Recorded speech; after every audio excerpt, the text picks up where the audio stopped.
Bienvenidos y muy buenos días a todos. Soy Isabel Durán. Muchísimas gracias por asistir a la mesa redonda El Estado de Derecho en la Unión Europea, desafíos y perspectivas de futuro, como parte de estas jornadas organizadas con motivo del 425 aniversario del ICAM.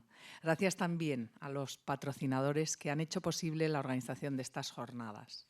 Durante la inauguración el pasado lunes, Su Majestad el Rey ensalzó el papel de la abogacía como garante del Estado de Derecho. Hoy, con intervinientes de primer nivel y diferentes países expertos en la Unión Europea, se ahondará sobre esta temática desde el punto de vista político y legal y sobre sus principales retos, oportunidades, instrumentos y, en definitiva, su estado actual. Tenemos por delante hasta las 10:30. Ha habido un pequeño cambio de programa, porque a las 10:30 se va a proceder a la entrega de premios internacionales ICAM. If you need translation, you have the QR code. You can see there. Modera e introduce a los ponentes María Segimón, diputada del ICAM. María, buenos días. Buenos días, Isabel. Muchísimas gracias. Gracias a todos por estar aquí y especialmente a los magníficos ponentes que tenemos esta mañana. Para comentar un tema de tantísima actualidad como es el Estado de Derecho en la Unión Europea y especialmente con las circunstancias que tenemos con la invasión de Ucrania y cómo nos está afectando a todos. Tengo el honor de estar acompañada por unos ponentes de primerísimo nivel. Empiezo por mi derecha, Dominique Attias. Dominique es abogada de París, socia en el despacho Attias y José, Avocat, pero su actividad en el mundo político jurídico ha sido miembro del Consejo Nacional de la Abogacía Francesa, ha sido vicepresidenta del Colegio de Abogados de París y ahora mismo también forma parte del comité de la CCBE y ahora mismo es presidenta de la European Bar Federation. Tiene, por tanto, una visión muy cercana al Estado de Derecho y a la efectiva implementación del Estado de Derecho en la Unión Europea desde el punto de vista fundamentalmente de la sociedad civil. Así que bienvenida, Dominique, y muchísimas gracias por estar aquí. Siguiendo el orden, tenemos a Marie-José Garot. Tenemos una mesa muy francófona, aunque vamos a hacer la mesa en español. Marie-José es profesora interna y vicedecana de los programas de máster del Instituto de Empresa Law School. Es experta en Derecho Europeo y ha desarrollado una intensísima actividad investigadora y docente en universidades de todo el mundo, desde el Instituto Universitario Europeo de Florencia, Centro Europeo de Derecho Público en Atenas, Universidad Juan Carlos I de Madrid. Carlos III. Perdón. Universidad Carlos III. Carlos III, perdona, Carlos III de Madrid, aparte de publicar muchos libros, artículos fundamentalmente de la integración europea. Es además directora del Centro de Estudios Europeos del Instituto de Empresa University, cuyo fin es promocionar el idealismo europeo dentro y fuera del Instituto de Empresa. Bienvenida, Marie-José. Gracias por admitirnos y acogernos en tu casa. Es un placer tenerte aquí.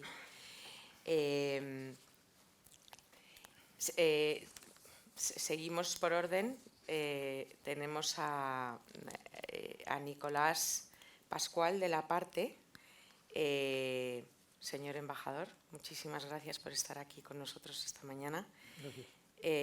Nicolás es embajador de España y has ocupado multitud de puestos en servicios especiales. Actualmente estás en el Ministerio de Asuntos Exteriores ocupándote de temas de ciberseguridad y de amenazas híbridas. pero así ha sido asesor para el ministro de Asuntos Exteriores, ha sido embajador representante de España en la OTAN y además de multitud de cargos a nivel político y de seguridad nacional. Así que muchísimas gracias por estar aquí con nosotros hoy y estoy segura de que tu visión respecto a fundamentalmente la invasión de Ucrania va a ser muy interesante para todos. Y last but not least, esperemos. tenemos con nosotros a Francisco Fonseca, bueno, pues gran estudioso y de la Unión Europea desde su función como doctor en Derecho, profesor titular de Derecho Internacional Público y Relaciones Internacionales en la Universidad de Valladolid. Es profesor asociado de Derecho Europeo en el CEU, San Pablo, y además desde el 1986 hasta 2021 funcionario en las instituciones europeas en múltiples posiciones, destacar director general adjunto en la Dirección General de Justicia y Consumidores, director de la representación de la Comisión Europea en España, entre muchos otros. Francisco, muchísimas gracias por estar aquí y es un honor tenerte. Muchas gracias a l'ICANN y al Instituto de Empresa por haber invitado. Bueno, pues con este panel que tenemos tan de lujo, a mí lo que me gustaría es bueno, pues, empezar brevemente con una pregunta a los cuatro ponentes que me encantaría que contestarais desde vuestra perspectiva y desde vuestro punto de vista, que es, para empezar y aterrizar un poco el asunto del que vamos a hablar hoy, es que nos contarais cada uno brevemente qué significa y cuál es la definición para vosotros del Estado de Derecho. Para aterrizar un poco de lo que vamos a hablar y lo que vamos a desarrollar a continuación. Quizá, Marie-José, puedes empezar con... Muchas gracias, María. Sí, y antes quizá de dar una definición, y voy a dar una definición que da normalmente la Comisión Europea, quizá puede ser interesante hacer también recordar desde cuándo tenemos esta referencia al Estado de Derecho en los tratados de la Unión Europea o los tratados anteriores de las comunidades europeas. Sin duda. Porque bien es verdad que el Estado de Derecho es un valor que une a los Estados que forman parte de la Unión Europea. El reconocimiento explícito del Estado de Derecho se hace solo a partir del Acta Única Europea del 86. Si bien es verdad que antes había siempre referencias a los derechos fundamentales, al Estado de Derecho, la democracia, como cosas que podía unir. Pero explícitamente en los tratados solo aparece la referencia en el 86, pero solo en el preámbulo. Perdone. Después, en el célebre Tratado de Maastricht del 92, ya además de recordar esto en el preámbulo, también hay disposiciones que dicen que la Unión Europea, la recién creada Unión Europea, va a respetar los derechos fundamentales, como resultan del Convenio Europeo de Derechos Humanos del 1950 y de las tradiciones constitucionales de los Estados miembros. Y también hay una referencia al Estado de Derecho como un valor que hay que promover fuera incluso de la Unión Europea en las disposiciones sobre la política exterior y seguridad común. Quizá también os acordaréis que ya en el 93 también cuando se definen los criterios de Copenhague, los llamados criterios de Copenhague, que definen cuáles son los criterios que los Estados candidatos tienen que cumplir para ser país miembro, unos de los criterios son obviamente ser un país democrático y también respetar el Estado de Derecho.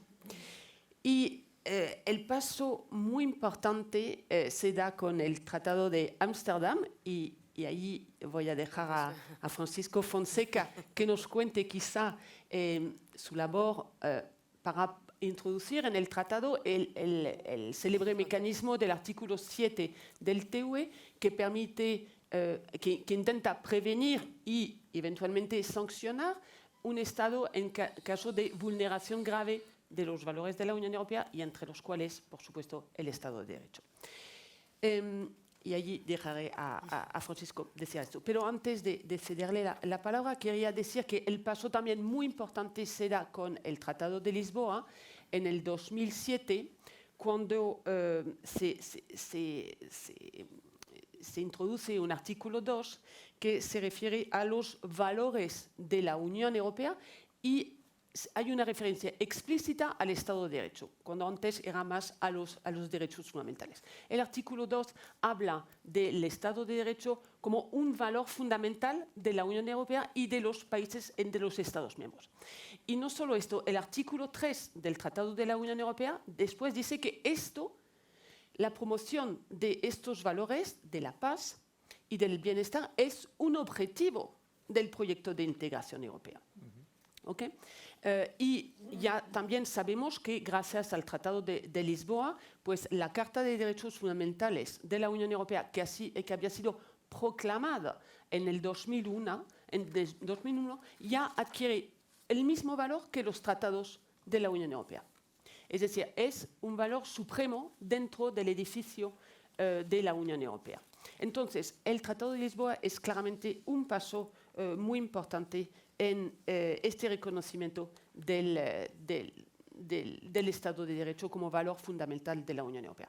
Bueno, no hago referencia a toda la jurisprudencia del Tribunal de Justicia en este sentido, pero obviamente el papel del Tribunal de Justicia para afirmar también que la Unión Europea es una unión, promueve el Estado de Derecho, y esto es una condición sine qua non para ser país miembro, ha sido fundamental.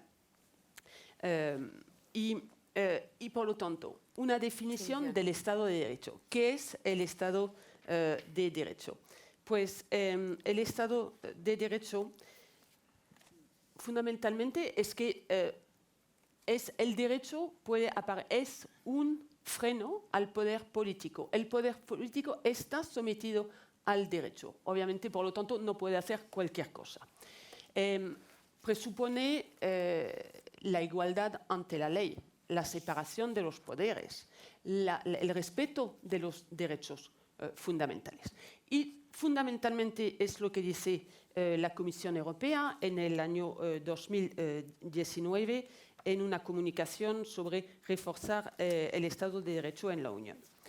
Se refiere al principio de legalidad, se refiere a la seguridad jurídica, a la tutela judicial efectiva, que implica un juez independiente e imparcial, y se refiere también a la separación de poderes y a la igualdad ante la ley, lo que os había dicho antes. Y esto es la definición de la Comisión Europea. Como veis, el Estado de Derecho es un concepto muy amplio que abarca muchos fenómenos.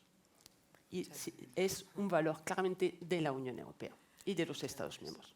Francisco. Sí, no, perdón. Yo quería efectivamente, como María José nos ha explicado la definición, decir que esta definición ya no hay que buscarla en la interpretación seguramente excéntrica de la Comisión Europea o en lo que los académicos nos dicen, sino que tenemos una definición legal.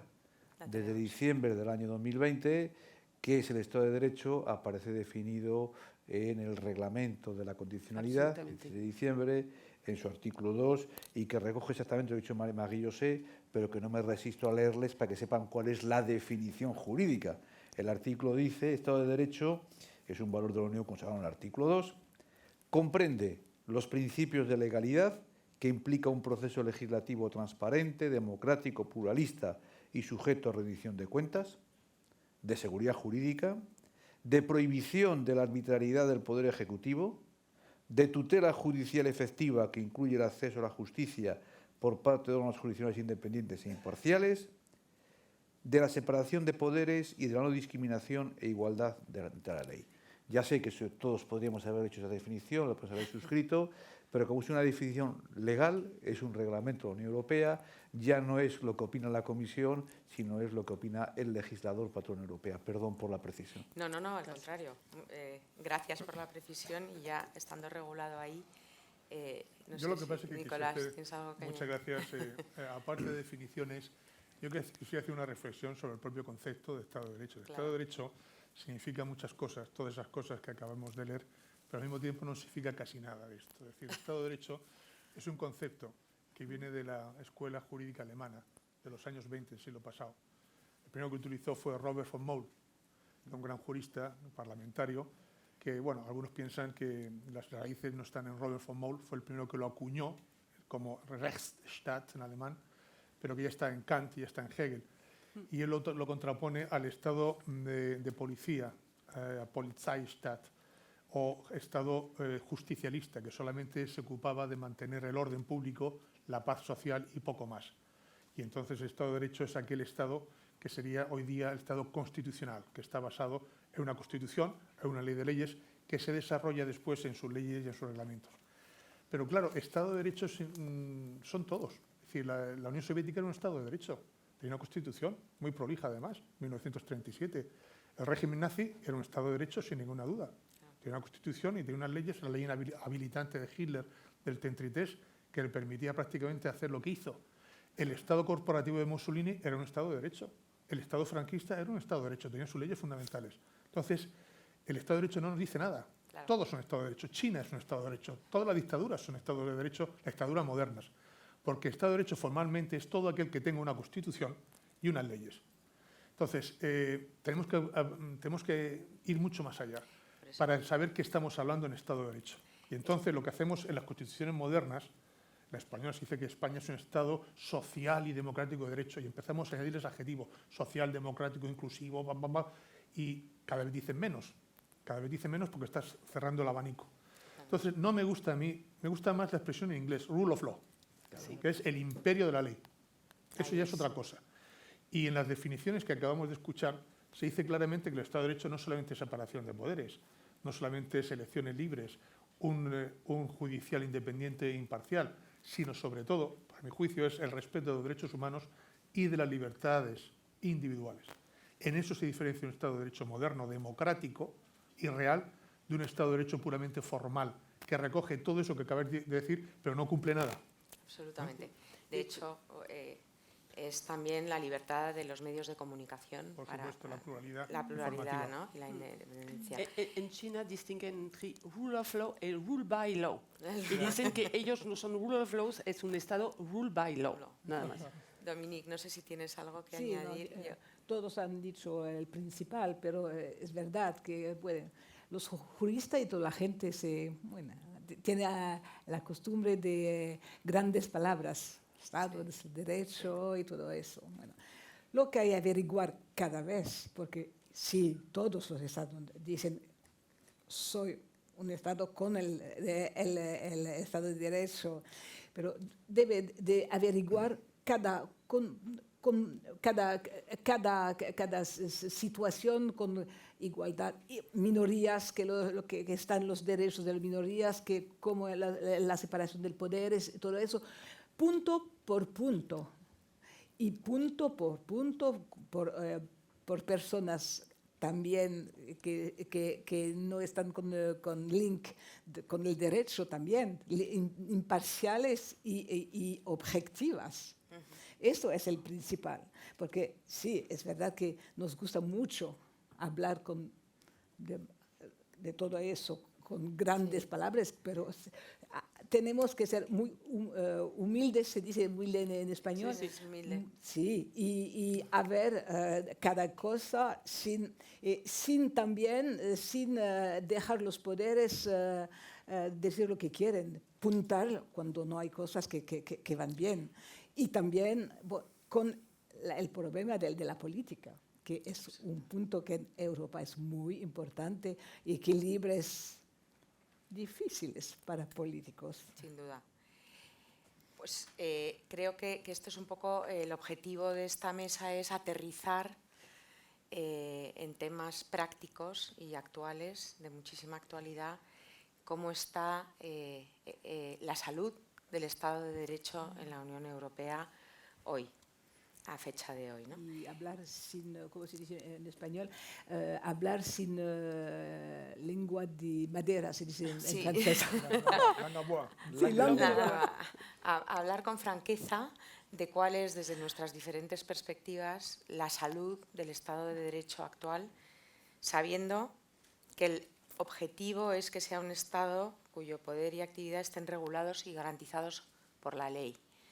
Cada Estado miembro luego lo aplica de una determinada manera. Efectivamente, en nuestra Constitución está previsto, España se constituye en un Estado social y democrático de derecho.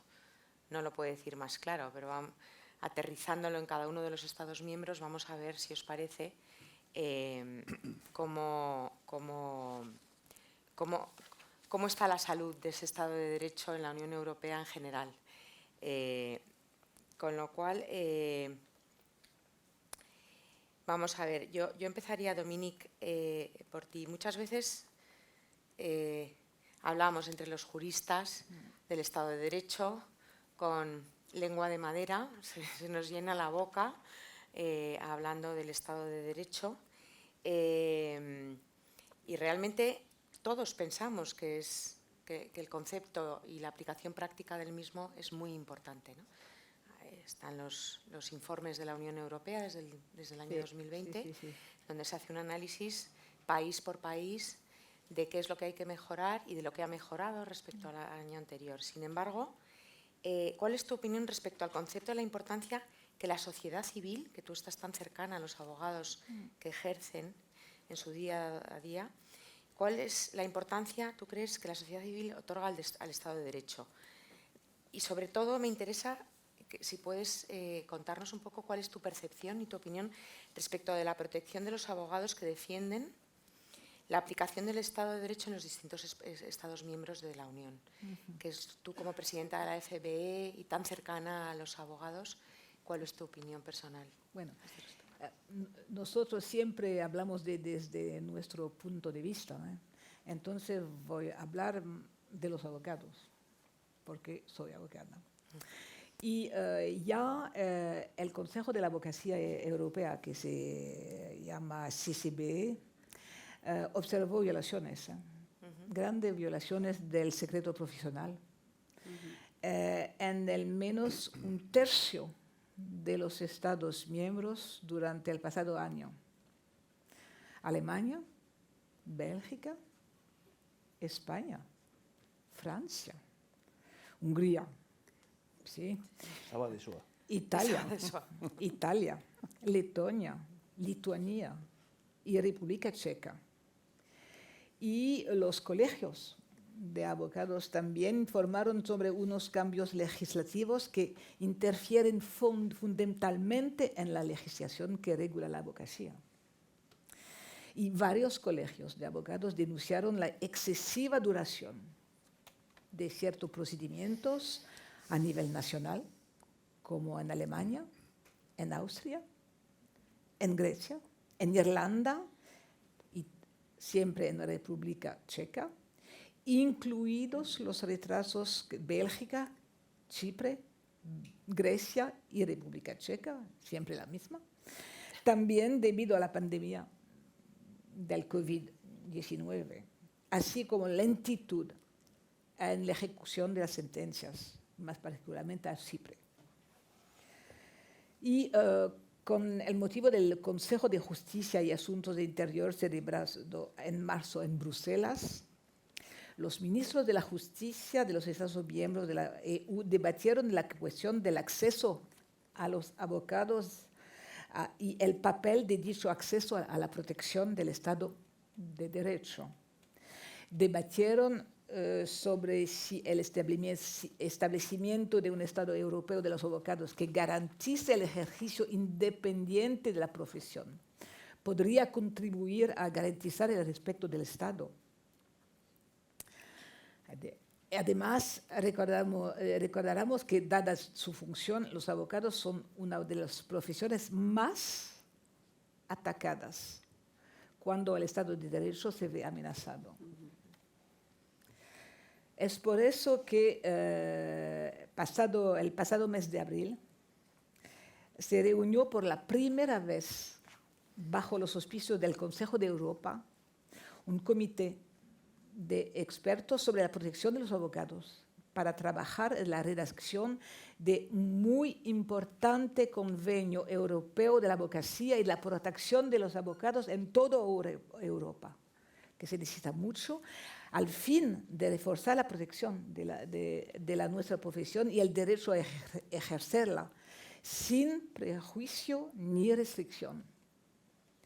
Porque ahora sí tenemos instrumentos, pero no están obligatorios. El convenio, los principios básicos del ONU sobre de La Habana, que se llaman así, y también la recomendación que ya no conocía, de octubre de 2000, sobre la libertad de ejercer la abogacía, bueno, no está respetada porque no está obligatoria. Entonces, estamos trabajando ahora. Tenemos reunión en julio, o sea, a 13 de julio, para hacer un convenio obligatorio. Y todos los estados que eran así representados ya casi están de acuerdo. Aún así, es muy bien para el Estado de Derecho, porque ya también el Consejo de Europa y los países están diciendo sí, sí, los abogados están fundamentales y también los colegios sí están independientes. Claro, y es casi por la primera vez que los estados están diciendo eso. Entonces, para nosotros que defendemos los ciudadanos y los más frágiles, los más vulnerables, porque eso es el problema. Los poderosos, bueno, siempre no tienen tan problema, son los otros. Tienen mecanismos, ¿no? Dejo para la palabra y después voy a hablar más, pero sí. No sé si hay que vosotros cuidar tenéis porque los opinión. abogados hablan mucho. Sí. No, a mí lo que me preocupa del Sí, Estado de Nicolás. Derecho en Europa es que goza de buena salud, pero está impugnado desde fuera y desde dentro. Desde fuera porque estamos asistiendo a un proceso internacional muy preocupante, que es que algunas culturas, algunas regiones no reconocen ya ni siquiera la validez universal de los derechos reconocidos en la Carta de Naciones Unidas y en la Declaración de Derechos Humanos de San Francisco. Dicen que eso fue una Carta de Derechos Humanos básicamente codificada por potencias occidentales, colonialistas además, y por tanto que ellos, primero, no estaban allí cuando se firmó aquello, segundo, no reflejan sus valores y sus culturas, ni sus civilizaciones, y por tanto no tienen por qué sentirse vinculados.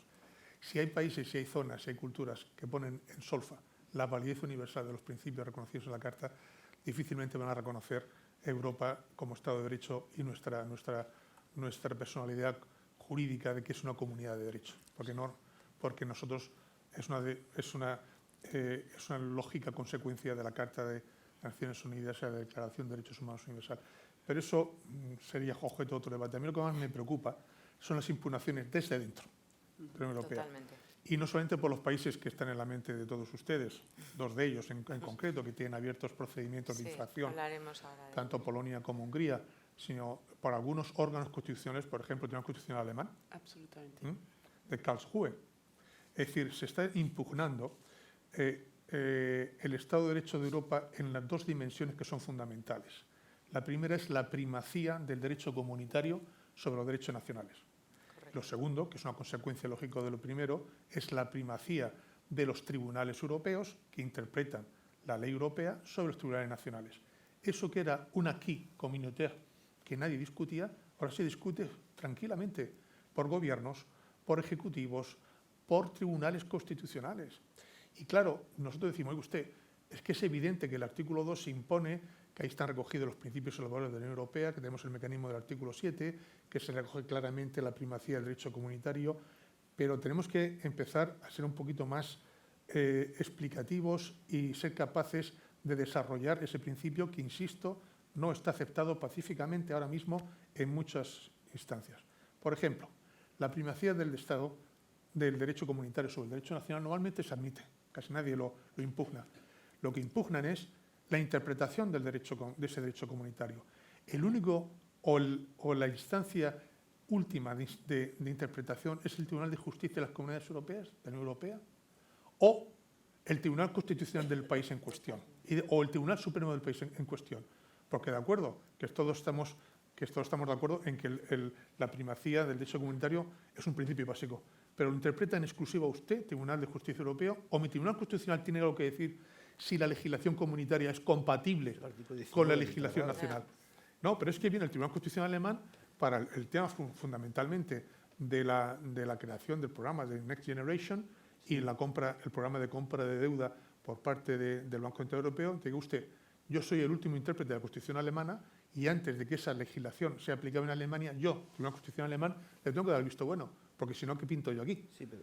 Y entonces, claro, eso se pone en conexión con otras dos cosas. En absoluto estoy defendiendo al Tribunal Constitucional alemán, estoy diciendo los problemas que está poniendo y en el cual se están enganchando. Después, no, es que hay dos artículos en el tratado, que es el artículo 4 y el artículo 5, después, que se llama el principio de atribución de competencias. Es decir, yo respeté al Tribunal de Justicia Europeo en tanto en cuanto no se extralimite en sus competencias. Si yo interpreto el Tribunal Constitucional alemán, el Tribunal Constitucional español o italiano, que usted se está extralimitando, yo no tengo por qué respetar su dictamen, porque está usted abusando de sus competencias y no está respetando principios tan básicos como la atribución de competencia del artículo 4 y el artículo 5 del TUE. Y aquí hay un juego entre la primacía del derecho, primacía de los tribunales, quién interpreta la compatibilidad del derecho comunitario con el derecho nacional y cómo se casa con el principio de atribución de competencias. Es decir, el tema no es tan fácil. Y no vale simplemente con decir que el derecho comunitario se impone siempre. Bueno, se impone siempre, pero vamos a ver cómo y dónde. Ahí dejo el tema. Sí, en este sentido, exactamente. Yo también quería mencionar lo que dijo el Tribunal Constitucional alemán en el asunto Weiss, pero la Comisión Europea estuvo a punto, ¿no?, de abrir un expediente que al final se cerró contra Alemania. Se abrió el expediente y se cerró. Se abrió, pero se cerró. No, el diciembre. La fase precontenciosa, claro. Yo había leído que al final habían hecho las fases y que la Comisión estaba satisfecha con las... Sobre eso diré algo ahora. Ahora. Ok, obviamente. Y después también, pero acordémonos también de Polonia, del Tribunal Constitucional polaco en octubre del 21 también, que dijo que también que puso en cuestión el principio de primacía. Pero también en la campaña presidencial francesa, incluso una persona como Michel Barnier, que había sido el negociador por la Unión Europea en las negociaciones del Brexit, él, bueno, podía comprender que algunas veces era difícil o se podía cuestionar la primacía del derecho europeo.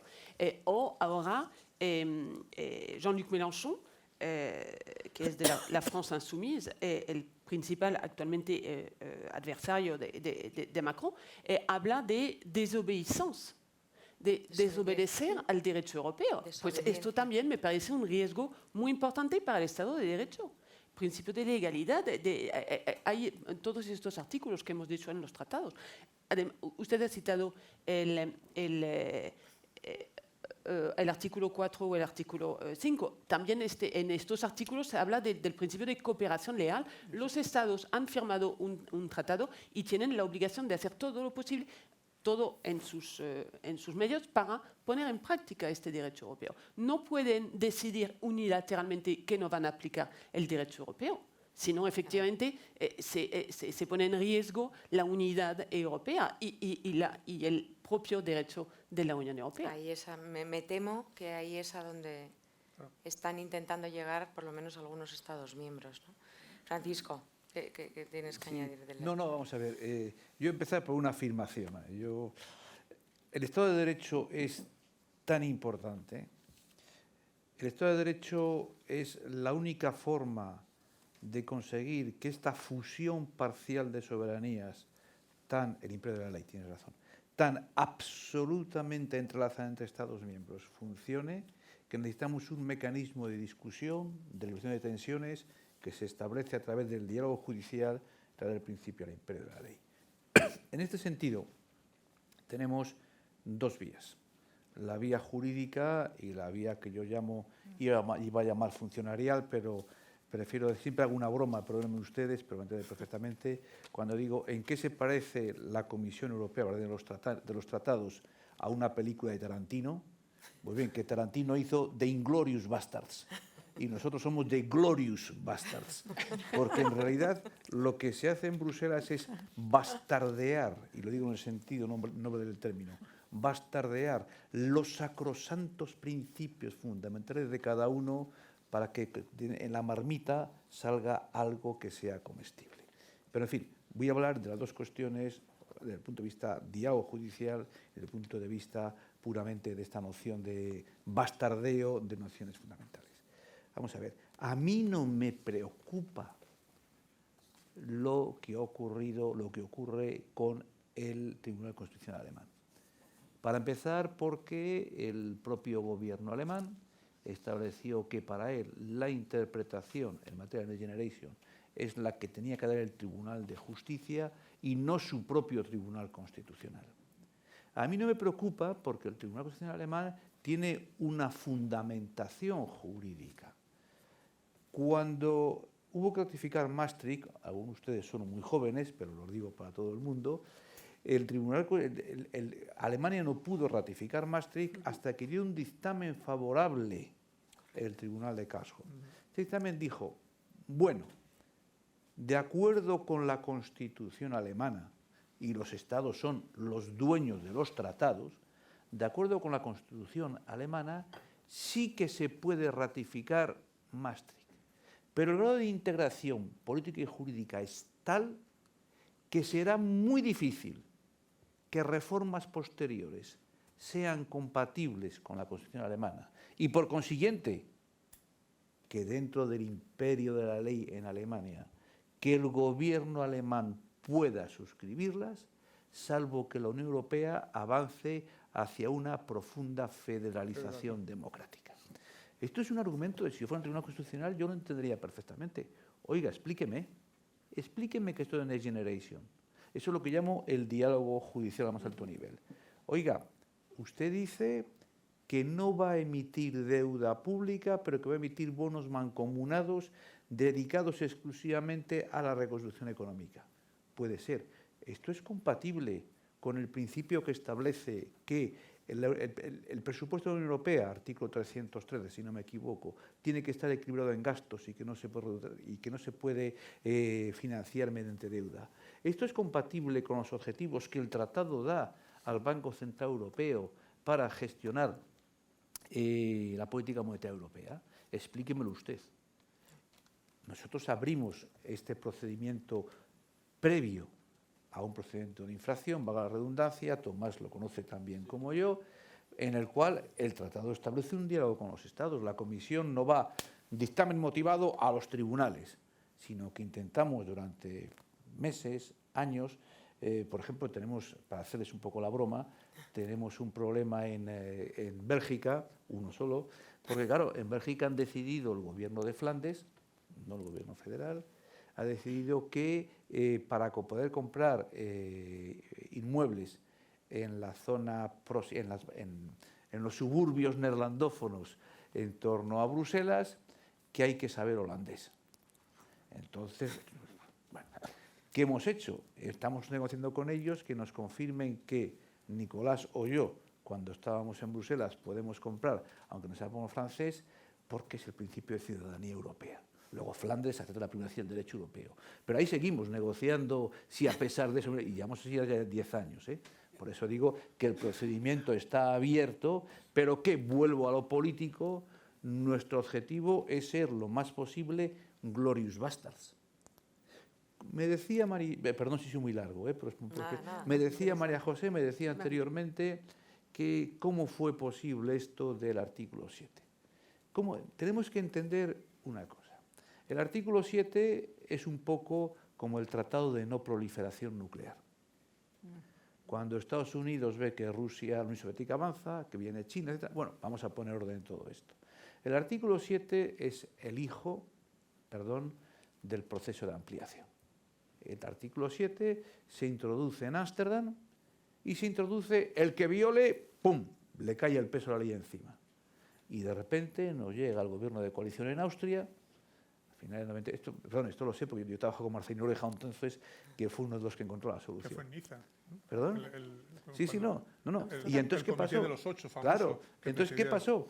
Que vamos a ir contra el gobierno austríaco porque hay un riesgo de violación de derechos fundamentales por la ley, un riesgo. No porque la ha violado, esto no funciona. Como es no proliferación nuclear, es decir, que no hay que apretar el botón, en Niza nos inventamos la fase previa, que es cuando hay un riesgo serio de. Y hoy tenemos un artículo 7, una bomba nuclear constitucional de difícil aplicación. ¿Por qué? Imposible Primero, aplicación. hay un riesgo, Polonia-Hungría. Si hay un riesgo, efectivamente, el Consejo por 4/5, sin el voto de los que ustedes ya saben, puede decretar que hay un riesgo. Ay, qué bonito, hay un riesgo. Pero claro, esa fase no es una fase jurídica, es una fase de lo que en ciencia política se llama name and shame, nombra y avergüenza, que es muy efectivo. Y si usted, a pesar de que le nombre y avergüenza, sigue adelante y el riesgo se materializa, aplico la siguiente parte del artículo, que es la bomba nuclear. Le sanciono. Claro, queridos amigos, para eso hace falta que haya una unanimidad de todos. Si Hungría apoya a Polonia, no funciona. Como no funciona, Glorious Bastards, nos hemos inventado todo un toolbox para que funcione el Estado de Derecho. No los voy a cansar con ello, pero basado en este principio, es más efectivo el name and shame que apretar el botón nuclear. Sin duda. Y por eso tenemos el semestre europeo, por eso tenemos el Justice Scoreboard, que da pánico en todo el Ministerio de Justicia.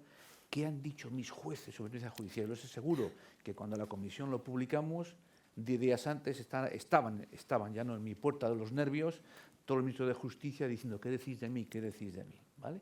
Name and shame. Y funciona bien. ¿Qué es lo que nos falla? Un mecanismo jurídico que pudiera funcionar. Y vuelvo, y perdónenme si soy demasiado bastard, vuelvo a mi argumento. Realmente nos gustaría que se aplicara el artículo 7. A pesar de los pesares, estoy de acuerdo contigo, Nicolás, amenazas sensatas, etc. Yo creo que hay, cara al futuro, hay dos vías. Dos vías que no son de puro bastardeo, sino que son constitucionales. La primera es conseguir que los criterios de Copenhague, es decir, para entrar a la Unión Europea, que sea un Estado democrático, etcétera, etcétera, etcétera, sean vinculantes para entrar y para permanecer. Para entrar y para permanecer, antes y durante. Y si no, tenemos un artículo 50 que se podría ampliar y no se de manera unilateral. Ya sé que esto les parece un poco exagerado, pero es una amenaza constitucional muy importante. Segundo elemento de naturaleza, yo creo, constitucional, que es importante. Tenemos que acabar con el derecho de veto en el artículo 7.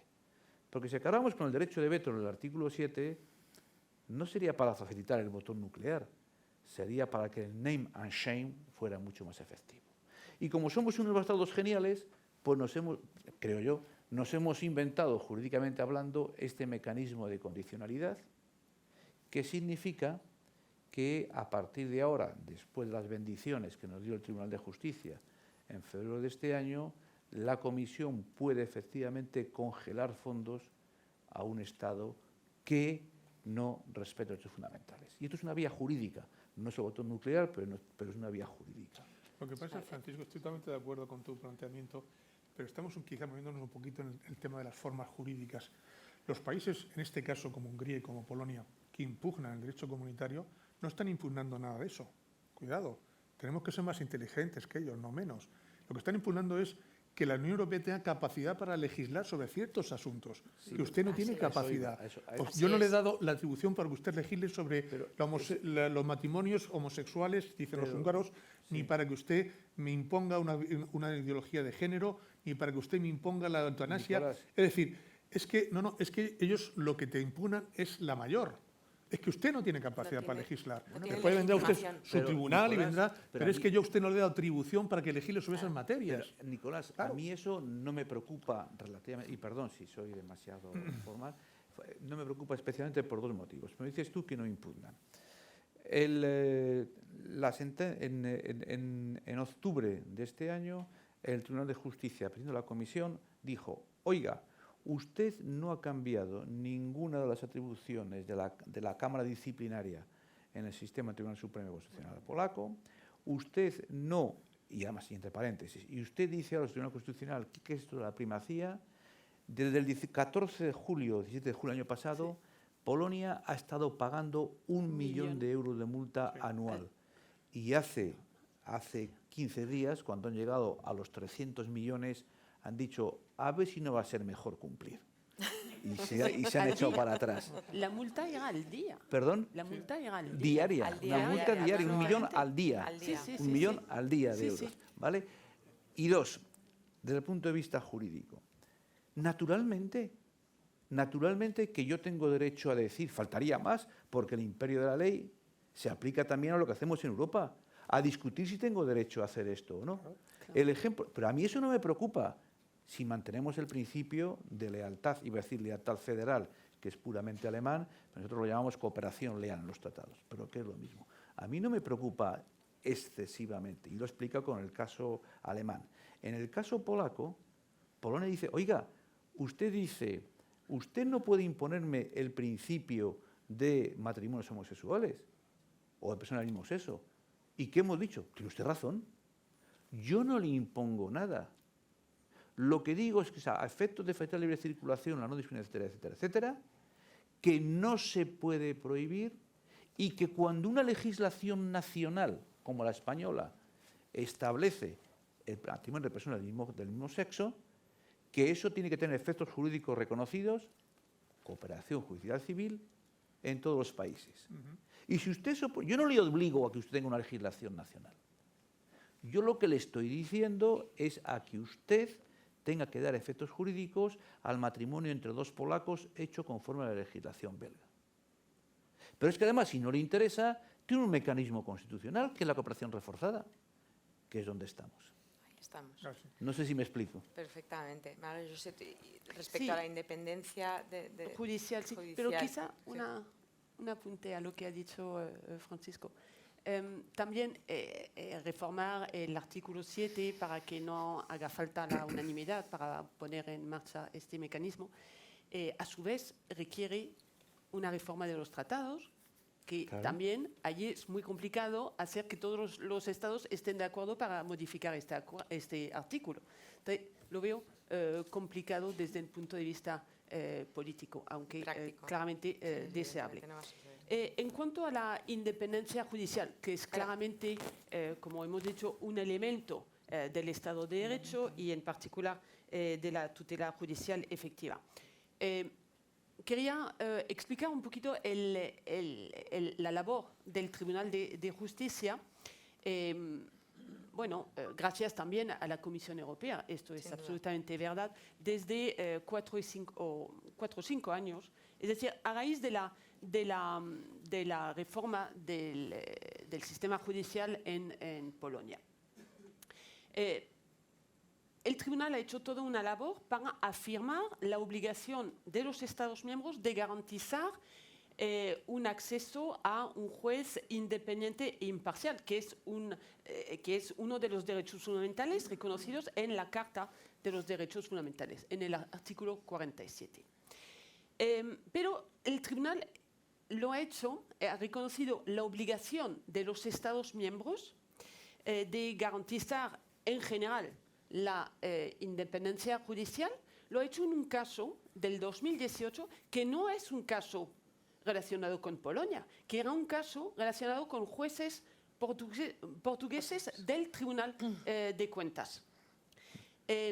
Y esto quizá nos podría explicar, imagino, Francisco, que esto después ha sido el detonante para que la Comisión pudiese poner en marcha todo el arsenal contra Polonia. Pero en este caso era una ley en Portugal que había reducido de manera importante la remuneración de los jueces a raíz de la crisis económica. Y los jueces decían, esto puede vulnerar nuestra independencia.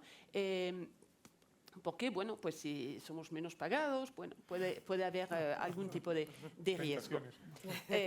Y De entonces, subvenciones. el Tribunal de Justicia dijo, en base al nuevo artículo 19 del Tratado de la Unión Europea, que, y os voy a leer lo que dice el artículo, este nuevo párrafo del artículo 19, porque es un párrafo que se introdujo con el Tratado de Lisboa, a priori un párrafo anodino, incluso la doctrina cuando se introdujo dijeron, bueno, que no se veía muy bien por qué se había introducido. Y este párrafo dice que los Estados miembros establecerán las vías de recursos necesarias para garantizar la tutela judicial efectiva en los ámbitos cubiertos por el derecho de la Unión. Y es gracias a este nuevo artículo, esta nueva redacción, que el tribunal dice, pues en base a esto, y también en relación con, de nuevo, el artículo 2 del Tratado de la Unión Europea, también mencionado el artículo 47 de la Carta sobre la tutela judicial efectiva, pues los Estados miembros tienen una obligación en sus estados de garantizar la independencia judicial.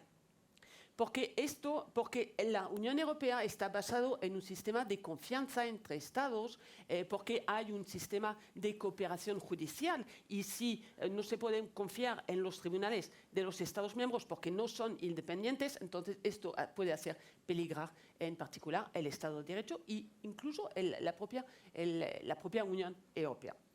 Entonces, es a través de este caso del 2018 que el Tribunal plantea este principio, esta obligación para los Estados miembros de garantizar la independencia judicial gracias al artículo 19. Y en el caso de los jueces portugueses dijo que, bueno, que allí no había riesgo para la independencia judicial. A pesar de la bajada. A pesar de la bajada, porque además entre tiempo se había vuelto a subir. Sí, pero con un matiz, tienes toda la razón del mundo. En el caso sindicato de jueces portugueses, lo que dijo, sí, el recurso es admisible. Exacto. Porque si obligado por la necesidad de rebajar salarios, etcétera, etcétera, la crisis económica, etcétera, etcétera, usted reduce la planta judicial, esto es, los apoyos de los jueces, y significativamente sus salarios, no puede haber un recurso efectivo ni tutela judicial efectiva, porque al final habrá mucho más retrasos, la calidad será peor, la calidad,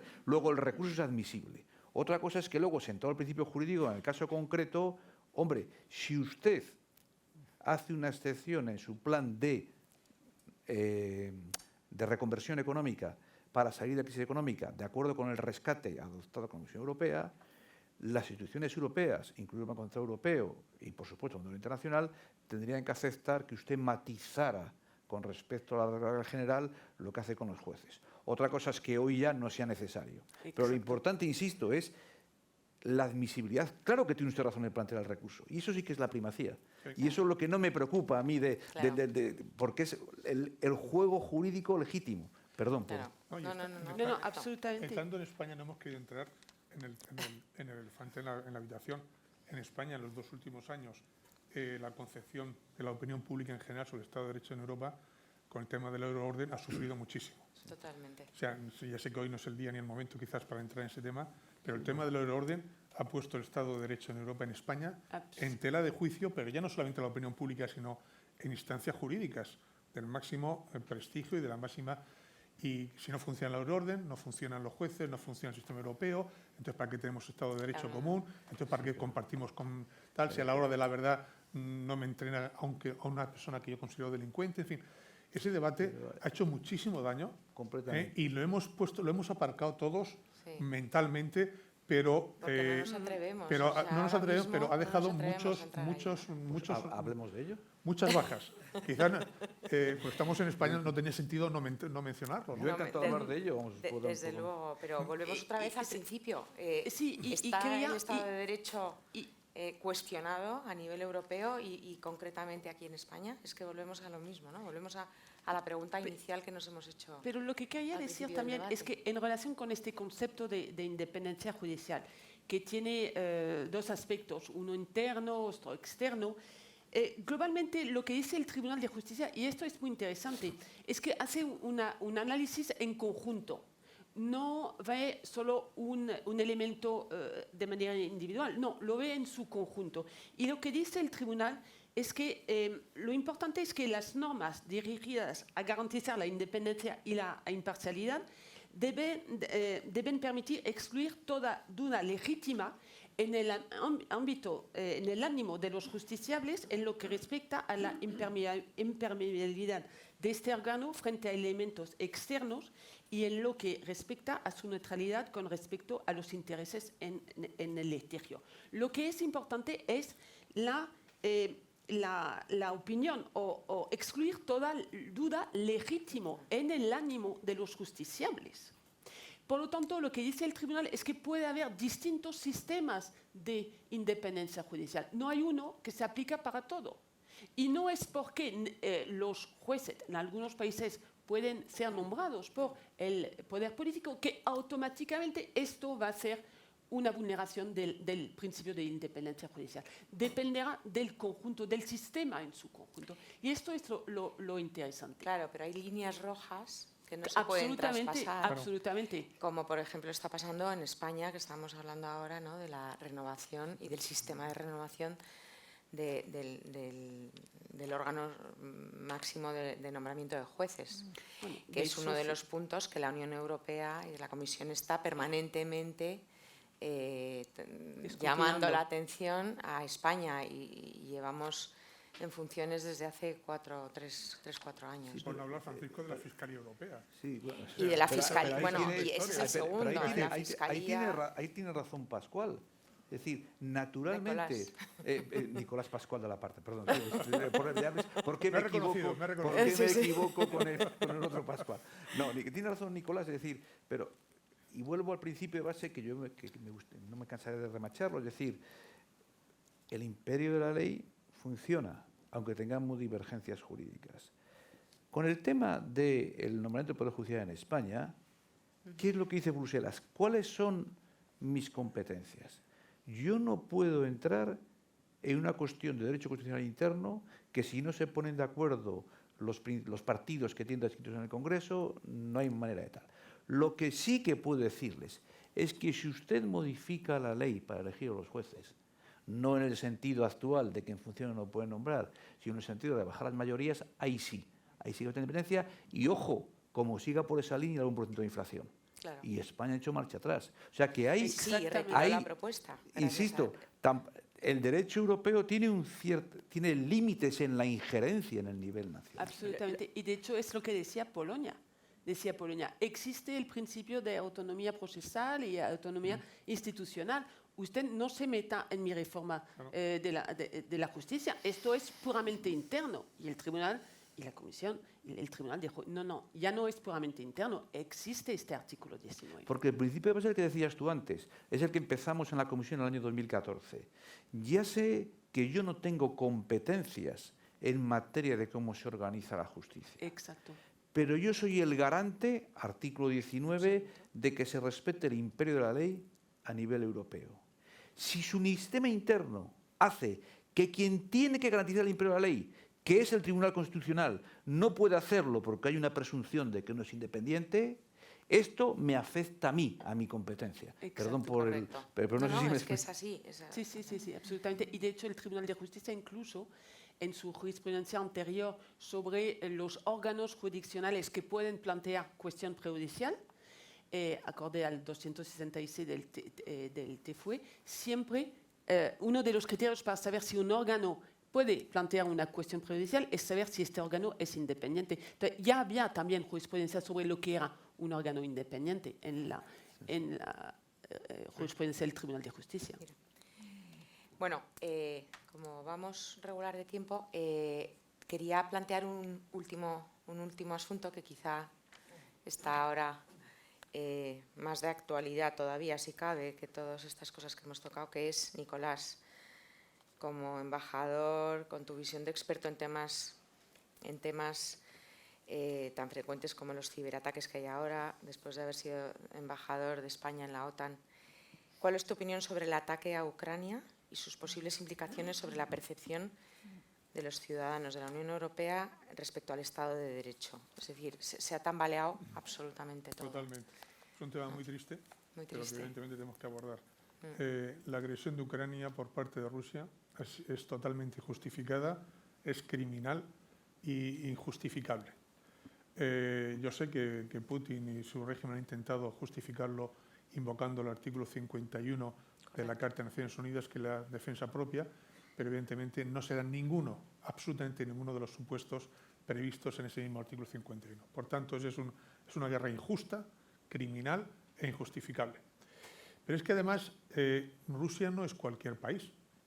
Rusia es uno de los garantes del orden internacional salido de la Segunda Guerra Mundial, reflejado y codificado en Naciones Unidas y en el Consejo de Seguridad. Correcto. Eso es lo que hace que la guerra en Ucrania, desde el punto de vista jurídico, aparte de otras dimensiones humanitarias que también podremos hablar, desde el punto de vista jurídico-político, sea tan grave el tema. Porque el infractor de la legalidad internacional es nada más y nada menos que uno de los garantes del mismo. Hay 5 en el Consejo de Seguridad: Estados Unidos, Rusia, China, Gran Bretaña y Francia, y uno de ellos se rebela contra el orden internacional del cual es garante y lo viola palmariamente. Eso es gravísimo. Eso estabiliza totalmente, es uno de los pilares que desaparece y, por tanto, el sistema internacional del orden internacional pues se tambalea. Pero es que además arrasa con todos los principios sagrados de la convivencia y de la coexistencia pacífica. Todos los principios de la Carta de Naciones Unidas. El Acta Final de Helsinki de 1975, que regula la paz, la convivencia, la coexistencia y la cooperación en el área norteatlántica. Por supuesto, el acta fundacional entre la OTAN y Rusia, firmada en París en 1997. También la OSCE. No deja títere con cabeza, es decir, la invasión de Rusia en el plano internacional. Viola el principio de soberanía política, viola el principio de independencia, viola el principio de integridad territorial, viola el principio de reconocimiento de las fronteras reconocidas internacionalmente. Pero es más, hubo un tratado en 1994, el Tratado de Budapest, en virtud del cual Ucrania, recién independizada, cede su arsenal nuclear a Rusia a cambio de la garantía de la independencia por parte de 3 garantes, de Estados Unidos, de Gran Bretaña y de Rusia. Cuando implosiona la Unión Soviética en diciembre de 1991, hay 3 países que se quedan con parte del arsenal nuclear de la antigua Unión Soviética, que es Rusia, Ucrania y Kazajstán. Estos 2 últimos acceden a ceder su armamento nuclear a la Federación Rusa a cambio de esas garantías de seguridad de su independencia. Pues bien, uno de esos 3 garantes, que es Rusia, invade Ucrania. Mensaje que se manda al mundo: no se te ocurra jamás, si tienes la bomba nuclear, entregársela a nadie, porque te invaden. Luego, no solamente no entregues la bomba nuclear, sino hazte con la bomba nuclear, que es la única garantía efectiva que tienes de que no te invada tu vecino más poderoso. Claro, es demoledor el mensaje. O sea, acaba también con todo el proceso de no proliferación nuclear, con el proceso de control de armamentos. Es decir, la invasión de Ucrania por parte de Rusia, por estas características históricas y políticas concretas, arrasa con el orden internacional. Por tanto, no podemos dejar la comunidad internacional que Putin se vaya con algo parecido a una victoria, porque eso sería justificar, avalar que la fuerza tiene resultados, que no la fuerza del derecho, sino el derecho de la fuerza se impone ahora como una norma internacional aceptable, asumible y reconocible. Y decimos mal la comunidad internacional cuando Putin se anexiona ilegalmente la península de Crimea y revoluciona el Donbass, el Lugansk y Donetsk, con no haber reaccionado de una forma más contundente en 2014. Ahora es muy fácil verlo. Entonces se pensó que con las sanciones económicas que se impusieron a Rusia era suficiente. Evidentemente eso no disuadió a Putin, sino no estaría ahora donde está y no estaríamos hablando de lo que estamos hablando. Pero bueno, ahora estamos en una situación que lo que yo creo que hay que empezar a pensar es cómo se termina este conflicto y, en caso de que se termine este conflicto, ¿qué hay que hacer? Nadie sabe este conflicto cómo va a terminar, no lo sabe ni siquiera Putin. Yo soy de los que piensan de que él está improvisando, porque su plan inicial evidentemente no se produjo, que era la toma rápida militar de Kiev, instaurar un gobierno títere en Kiev dependiente de Rusia, aguantar un poco durante 1 o 2 años, como hicimos en el 2014, una serie de sanciones occidentales, y después, de aquí gloria, dentro de 2 años de esto no se acuerda nadie y yo me he quedado con Ucrania, con un gobierno títere. Evidentemente ese plan A no lo ha conseguido, ahora tampoco el plan B, ahora debe estar por el plan C o por el plan D, que es garantizarse al menos un corredor terrestre a lo largo del Donbass que conecte toda la parte costera desde Rusia hasta Rumanía, hasta Moldavia, y convertir a Ucrania en un estado fallido sin salida al mar de Azov ni salida al Mar Negro. Ese de momento es su plan, ya veremos, como digo, esto va cambiando. Lo fundamental es, que es lamentable reconocerlo, pero sí es que cuando termine el conflicto, cuando hay un alto el fuego y una negociación, que no sabemos cuándo se va a producir eso, las condiciones no van a ser igual que antes. Que se ha perdido tanta confianza, tanta buena fe, que ya no se puede tratar al régimen de Putin. No estoy hablando de Rusia, cuidado, estoy hablando de Putin y de su régimen, hay que distinguir. Como si no hubiese pasado nada y volver al statu quo antes de confianza, de cooperación, de amistad. No, eso se ha acabado. Pero, dicho esto, al mismo tiempo hemos de ser capaces de articular un nuevo esquema de convivencia con la Rusia de Putin, que va a estar siempre ahí, es un gran vecino. Y por tanto yo creo que habrá que articular con gran esfuerzo diplomático y sabiduría política toda una red de nuevos tratados con Rusia. Estados Unidos tendrá que hacer tratados con Rusia en lo concerniente, por ejemplo, al control de armamentos de armas de destrucción masiva y nuclear. Tendrá que revisar si no tiene que volver algo parecido al Open Skies, acuerdo que permitía el sobrevuelo del espacio aéreo para comprobar el estado de las capacidades militares. Si no tiene que volver a negociar un acuerdo de misiles de medio alcance, que está denunciado, el IMF. Si hay que renovar, por supuesto, el acuerdo de misiles estratégicos, el START, que está prorrogado, pero no sabemos después cómo entrar. Los Estados Unidos dicen que no tiene sentido negociar ahora con Rusia si no se incorpora China, porque China ya es una potencia nuclear y China no estaba en el proceso de negociación de acuerdos del siglo pasado entre Estados Unidos y Rusia y la Unión Soviética entonces, pero que ahora China tiene que estar, con lo cual complica exponencialmente el tema, porque China dice que con ellos no va esta historia. Pero en cualquier caso, entre Rusia y Estados Unidos habrá que revisar y tratar de reconstruir todo un sistema de acuerdos en esos temas. Entre la OTAN y Rusia, por supuesto que también. ¿Y aquí en qué temas? En temas de medidas de creación de confianza, medidas de transparencia, ejercicios militares, información sobre los ejercicios militares que ya existían antes en la Carta Fundacional entre la OTAN y Rusia en 1997, pero que después, como sabemos, Rusia pues dejó de cumplir, cerró su embajada ante la OTAN en Bruselas y nos aplica ese acuerdo. Habrá que hacer, de nuevo, insisto, un tratado que recoja medidas de confianza y de transparencia para evitar incidentes militares, sobre todo ahora que vamos a tener 1.500 kilómetros más de frontera común entre la OTAN y Rusia directamente a través de Finlandia. Cuando se incorpore Finlandia, la OTAN tendrá 1.500 o 1.700, no estoy seguro, kilómetros de frontera directa con Rusia, con la capacidad exponencial que eso produce de posibles incidentes, malentendidos, errores de cálculo que pueden escalar. Entre la Unión Europea y Rusia también tenemos que tratar de negociar un acuerdo de cooperación comercial mínimo, económico, para tratar de normalizar las relaciones económicas. Primero levantar las sanciones, poco a poco, que será un tema progresivo en función del comportamiento de Rusia. Este es un procedimiento muy condicional, evidentemente. Sí. Y después con la OSCE. Es decir, toda una serie de tratados y de acuerdos para tratar de reconstruir toda la vajilla rota con la invasión de Ucrania por parte de Putin. Y con la desconfianza. Y con la desconfianza permanente. La desconfianza de que vuelvan otra vez a saltarse a la torera cualquiera de todos estos tratados que... Yo por eso creo que va a ser muy difícil negociar todo esto con Putin. Esto sería idealmente para el sucesor de Putin, pero en cualquier caso, al menos alguno de estos tratados que acabo de simplemente apuntar muy rápidamente, sin entrar en detalles, habrá que hacerlo para reconstruir la arquitectura mínima de convivencia, de coexistencia con Rusia. Un aspecto que sí quería nombrar rápidamente es el tema de los crímenes de guerra. Es decir, Putin no se puede ir de rositas después de la que está montando. Es decir, sabemos todas las dificultades que tenemos para acusar a Putin de crímenes de guerra. Existen crímenes de guerra, crímenes de agresión, crímenes de lesa humanidad y genocidio.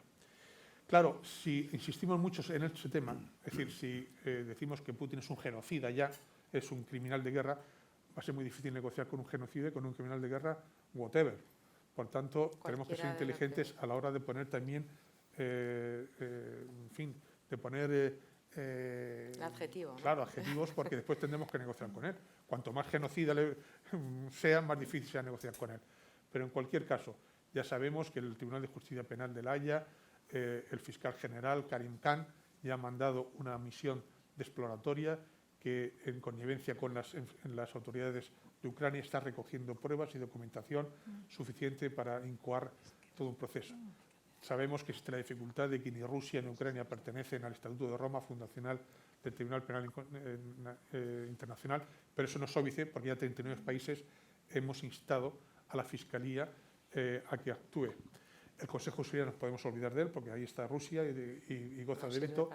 Además, habrá que cazar a Putin, porque a diferencia de los tribunales nacionales, el Tribunal Penal de Justicia no juzga en ausencia, no está en su estatuto. Por tanto, habrá que probar además no solamente todos los crímenes que se están produciendo, que eso es relativamente fácil por la documentación que hoy día se está recabando, sino también que Putin estaba al corriente de, primero, que tenía el control de todas las tropas que están cometiendo esas atrocidades. Segundo, que era consciente de lo que estaba ocurriendo. Y tercero, que no hizo nada para disuadir a los criminales de lo que estaban haciendo. El proceso será muy largo. Insisto, Putin tendría que salir de Rusia para que fuese juzgado. Existe otra vía alternativa, que es que los tribunales de Ucrania o incluso los tribunales rusos, en su momento, cuando Putin deje de ser presidente y pierda la inmunidad de Estado, lo procesasen, porque la Constitución rusa no permite la extradición de sus nacionales. Por tanto, incluso aunque Putin dejase de ser el presidente de Rusia, es muy difícil que el gobierno ruso y las autoridades rusas lo extraditasen a La Haya. Pero sí puede ser sujeto a un proceso interno de los tribunales rusos.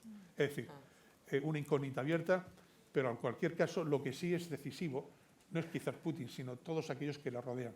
Saber que la Corte Penal Internacional, que la comunidad internacional está dispuesta a llevarlos ante la Corte para que respondan por sus crímenes, sí puede disuadirles de seguir apoyando a un régimen que les puede llevar a la cárcel en el futuro. Creo que eso es lo más efectivo.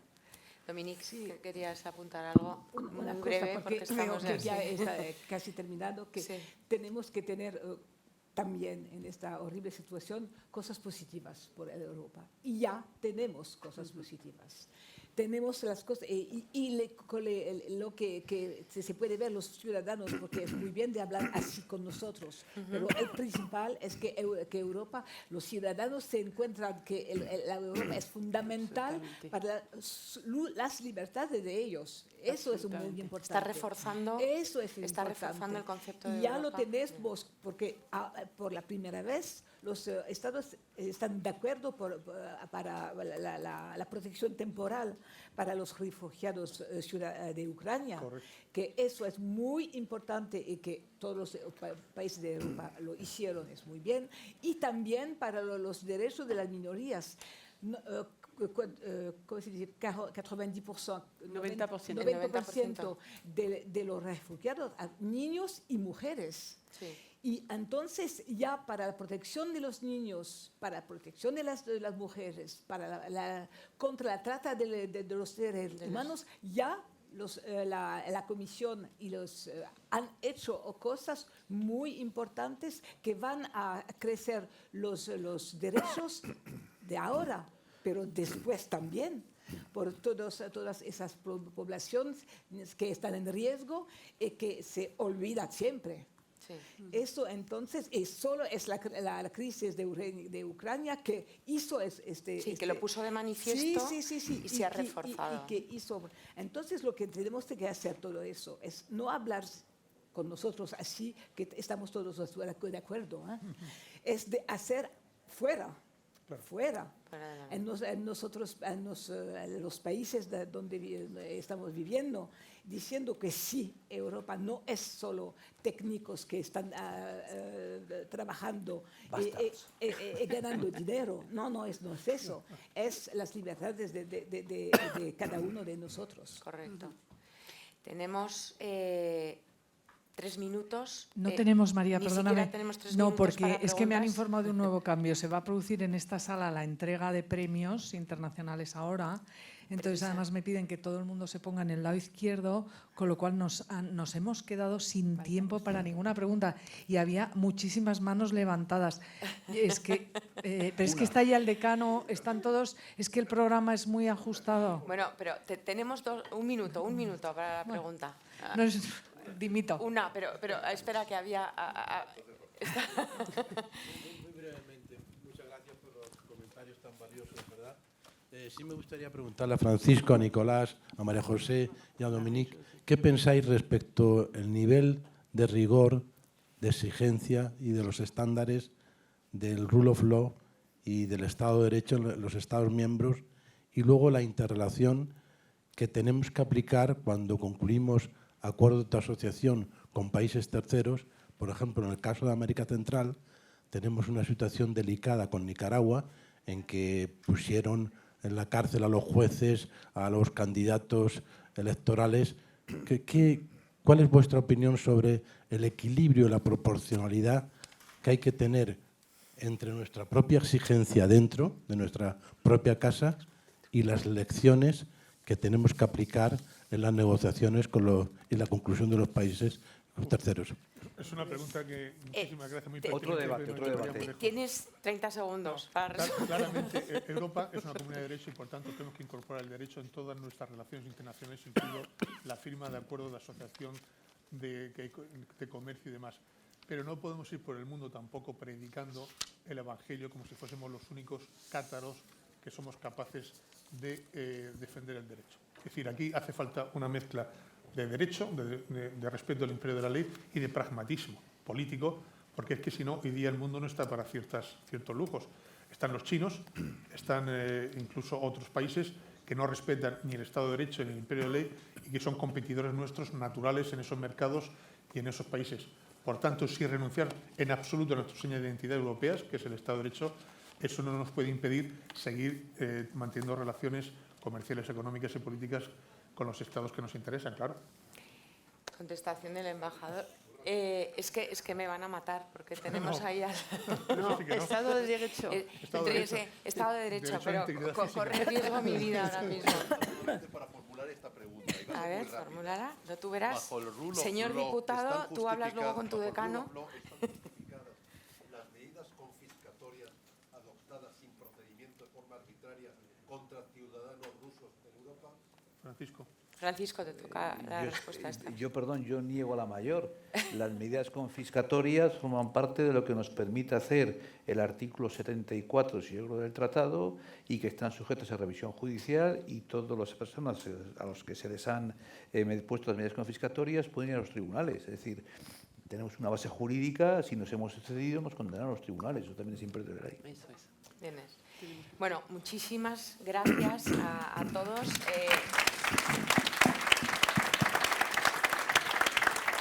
Este debate podría haberse alargado 2 horas más, pero os doy las gracias a todos. Dominique ha venido de Francia, Francisco, Nicolás, Marie José, muchísimas gracias. Ha sido interesantísimo. Gracias. Muchas gracias a vosotros. A vosotros.